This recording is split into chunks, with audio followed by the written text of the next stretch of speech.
All right, since the topic of games is such a hot topic, I decided that I would just make you a simple video explaining all the games that I use in my skate session. So I already explained in like an earlier message that games are like my number one draw for kids. My kids are young.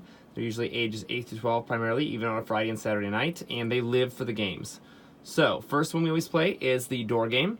This is what most rinks would probably call the four corners game. The reason why I do it that way is that if you go onto our skate floor, we have three doors. So we have door number one, door number two, door number three, and it's easier than the corners because there are three doors and most die come standardized with 6 sides to it.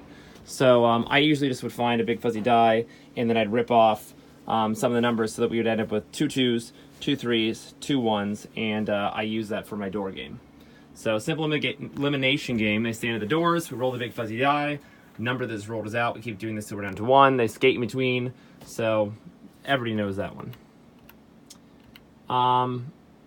Musical cones. Probably one of my favorite games. At least the one that looks the most engaging. So musical cones is essentially musical chairs but without chairs. I use these little half cones for everything. The little half cones. I have a stack up here. What I do is you take the little half cones, you stick them on top. Well, I have big blue barrels, which by the way, I think are the best thing ever. Put them on the top of every one of these barrels. The kids skate around on the outside of the big blue barrels. They can't get to the middle. Every time the music stops, they grab one cone off the top of the buckets. I start with usually 10, so immediately down to 10, take away 2, down to 8, down to 6, and so on, until you're down to 1. Last person with the cone wins. So some people do this with plates where they skate around, they sit on the plates. You don't need the big blue barrels, you can sit them on the floor. I used to before I had barrels. So very popular game. Everybody does the limbo, I think, so I don't have to really explain it, but I will show you. These are what my limbo sticks look like. I feel like this is like the most hot topic in like games. So my limbo sticks, they are actually metal, cemented into cans, and they're about 4 foot tall. And they have color levels because the kids think it's cool. You can number them. I used to have letters on them and whatever. The pole is a metal piece of conduit, a half-inch conduit wrapped in pipe insulation, then wrapped in colorful duct tape. It looks really, really cool. Works really well because it's not hard. If you hit it, it kind of just falls off and bounces. And yet it's stiff enough that if a kid accidentally grabs on it, it doesn't break. Plastic one's always broke. Okay, Dead Bug, I think somebody already described it earlier. It's probably our most popular kids game. You skate around. Every time I say Dead Bug, you fall on the ground, on your back, kicking your hands and feet in the air like a dying bug. I look for the craziest, the most unique ones. I always pick one boy, one girl for the winner. So the funniest, the weirdest, the better. Something like that, they get a prize. By the way, I give away 0 free skate passes. Every game, they receive a rink prize card, which are really cool, by the way. I don't know if I have any to show. I stopped doing free passes because they get devalues skating. So don't get me started on that one. Let me see if I can get one of these.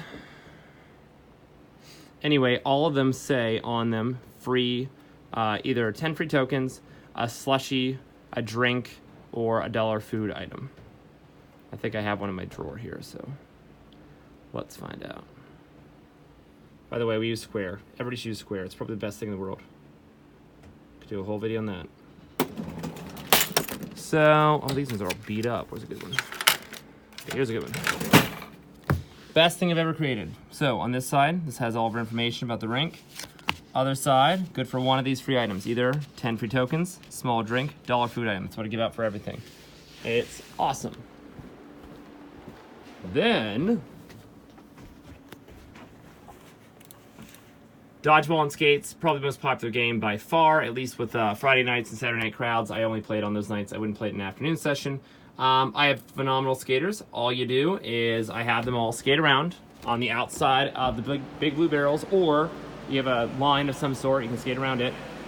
Sit out the dodgeballs on top of each one of the barrels. So they sit them out on top of the barrels. They skate around. When I say go, they can grab the dodgeballs, and basically you can either throw or tag people with the dodgeballs if you have one. If you're tagged, you're out. So you can only skate one direction only, no going backwards, one ball per person, and no going through the middle.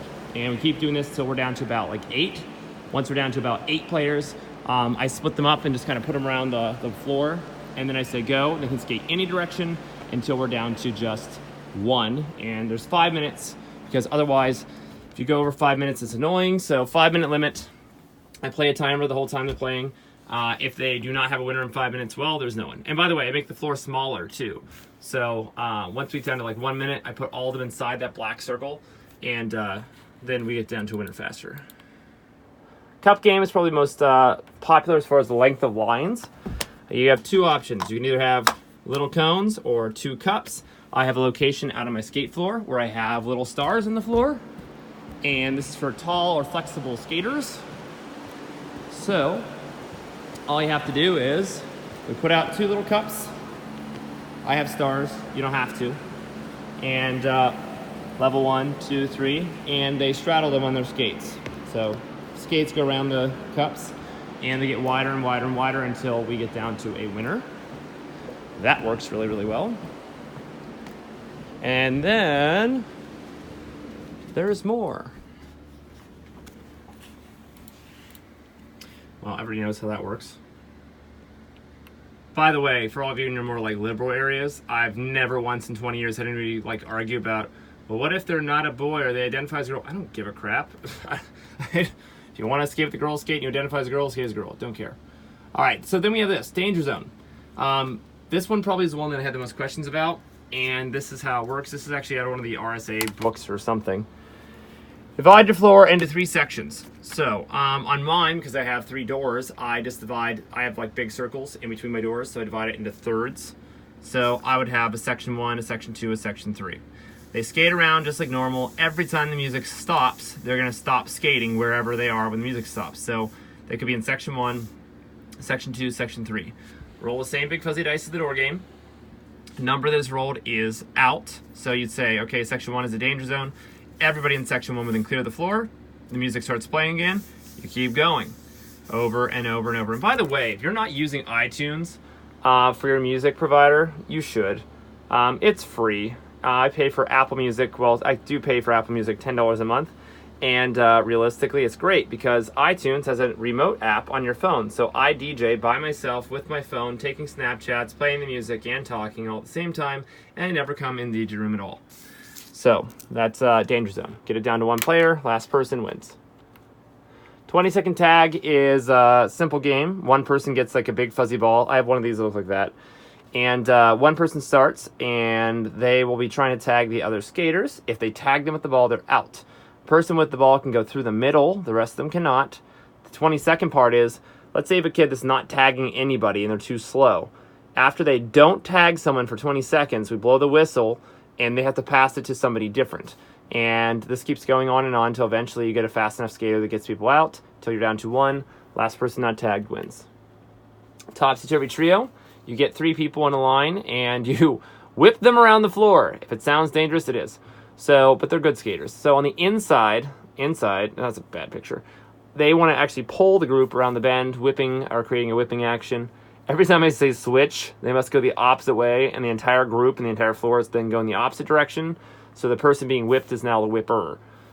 There's no winner. It's just you do that for like, I play usually the whip song, play it twice actually, until the end of the game.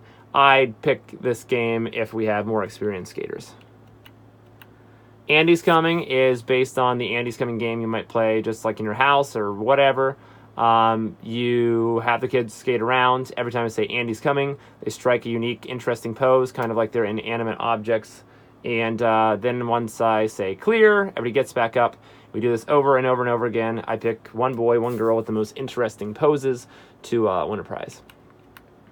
Flag tag takes a lot to set up. I have flag tags, or football flags. I have it so the kids put them on their waist with only 1 flag on the left-hand side. You skate around just like normal on the outside of your circle, and then you're trying to remove their little flags, their Velcro. And when they get them, it's thrown in the middle. My ref collects them. Last person with a flag wins. I do the same thing as dodgeball, though, where I separate them and make them go any direction at some point, and usually 5-minute time limit. Shoot the duck, that's your standardized kind of shoot the duck game. Skate around. Every time I say 3, 2, 1, down, you must be in the shoot the duck position. Person rolling the longest without falling or using their hands wins. I do best of 3 rounds. That's shoot the duck. And then I also do a flashlight skate, which is very popular now. All you do is turn off your fancy lighting and make it like they skate in the dark. They wouldn't skate like this. They'd skate with this. Whatever. So they'd skate with the lights off, with all the lights on. And I would turn off the fancy lights and make it so every kid with a cell phone turns their flashlight on. They all skate at the same time with their flashlights on. And I usually play the song Flashlight by Jessie J, and it looks awesome. Those are all just birthday skate things. I think that's all the games. Yep, that's pretty much it. So I hope that's helpful.